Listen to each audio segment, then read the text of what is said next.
Hello दोस्तों, स्वागत है आप सभी का मेरे यूट्यूब चैनल हिंदी साहित्य में। आज हम पढ़ेंगे लिपि किसे कहा जाता है, लिपि किसे कहते हैं, लिपि का क्या तात्पर्य है। तो चलिए आरंभ करते हैं।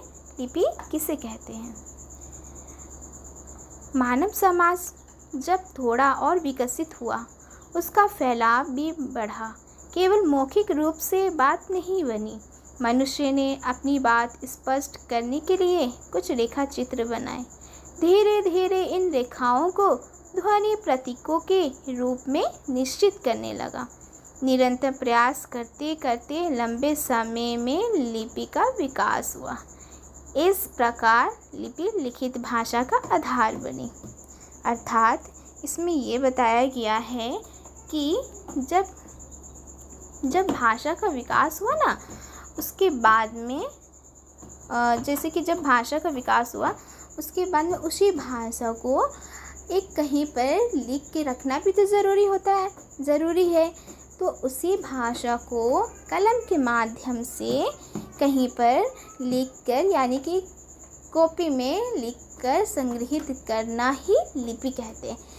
अगर सरल शब्दों में कहा जाए, कही हुई बातों को लिखना लिपि है। ठीक है, समझ में आ गया आप सबको लिपि किसे कहते हैं। चलिए आगे बढ़ते हैं। लिखने की विधा या लिखने के ढंग को लिपि कहते हैं। जैसे कि मैंने कहा, लिखने की विधा यानी कि जो मुख से उच्चारित होती है उसी को लिखना लिपि है। ठीक है, चलिए आगे बढ़ते हैं। जिस प्रकार विश्व में अनेक भाषाएं हैं, उसी प्रकार इनको लिखने के ढंग भी अनेक हैं, अतः उनकी लिपियाँ भी भिन्न भिन्न हैं। जैसे कि विश्व में एक भाषा तो केवल नहीं बोली जाती ना, विश्व में अनेक प्रकार की भाषाएं का प्रयोग होता है, अनेक प्रकार की भाषाएं बोली जाती है। तो बोली जाती है अनेक प्रकार की भाषाएं, तो लिखी भी तो अपनी अपनी देशीय भाषा में लिखी जाती होगी ना, अपनी अपनी भाषाएं में लिखी जाती होगी। तो जैसे कि जितनी प्रकार की भाषाएं बोली जाती है उतनी प्रकार की लिपियाँ भी हैं। जैसे कि हिंदी, मराठी, कश्मीरी, कोंकणी, नेपाली, संथाली, बोडो आदि देवनागरी लिपि में लिखी जाती है। जैसे कि यहाँ पे आप सब देख रहे होंगे, ये सब लिपियाँ हैं। ठीक है, अंग्रेजी, जर्मन, फ्रांसीसी आदि रोमन में, उर्दू, फारसी में, पंजाबी, गुरुमुखी में और बंगला भाषा में बंगला लिपि में लिखी जाती है। ठीक है, चलिए आप सभी को समझ में आ गया। अब आगे बढ़ते हैं, देखते हैं देवनागरी लिपि की विशेषताएं। देवनागरी लिपि में वर्णों का क्रम वैज्ञानिक और व्यवस्थित है। दूसरा है, देवनागरी लिपि का किसी भी भाषा में अनुवाद या लिपि अंतरण हो सकता है।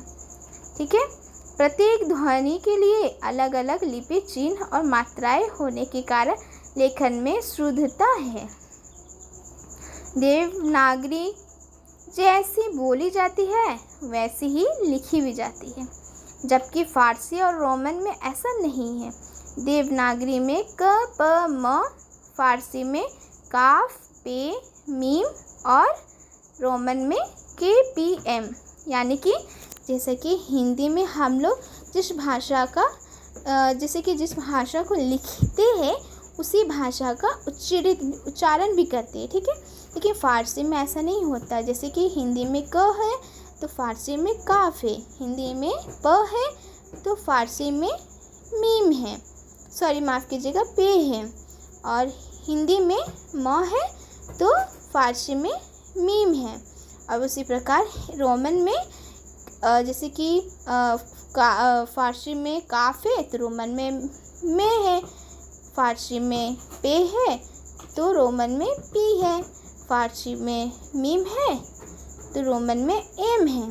तो यहाँ पे देवनागरी लिपि की ये विशेषता है कि जो भी भाषाएं बोली जाती है उसे लिखी भी उसी वैसे ही जाती है, लेकिन फारसी और रोमन में अलग है। जिस भाषा को उच्चारित करते हैं और लिखने की भाषा अलग होती है, ठीक है, लिपि अलग होती है।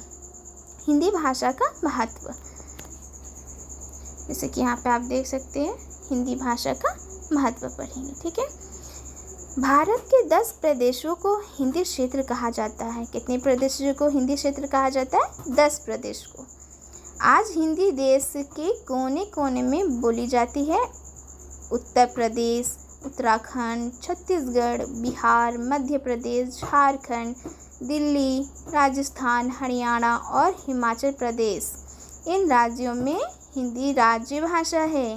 पंजाब, गुजरात, महाराष्ट्र, अंडमान निकोबार में हिंदी को द्वितीय राज्य भाषा के रूप में स्वीकार किया गया है, ठीक है। जो पहले हमने पढ़ा उत्तर प्रदेश, उत्तराखंड, छत्तीसगढ़, बिहार, ये सब में वहाँ की राज्य भाषा हिंदी है, और पंजाब, गुजरात, महाराष्ट्र की भाषा हिंदी है, लेकिन वे द्वितीय राज्य भाषा है, ठीक है।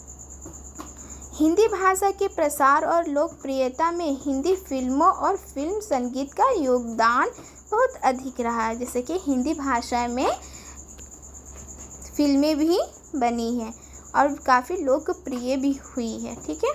भारत से बाहर हिंदी का प्रसार बहुत बड़े क्षेत्र में है। Afghanistan, Australia, Indonesia, Tanzania, Trinidad, Thailand, दक्षिण Africa, Nepal, Fiji, Yemen, Libya, Burma, Bhutan, Malaysia,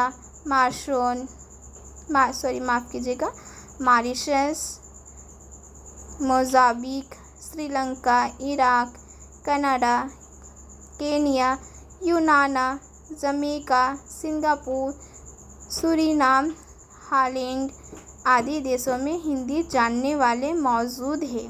विश्व के अनेक विश्वविद्यालय में हिंदी का पठन पाठन हो रहा है, यानी कि हिंदी को विश्व के अनेक देशों में हिंदी को सीख रहे हैं पढ़ना लिखना, ठीक है।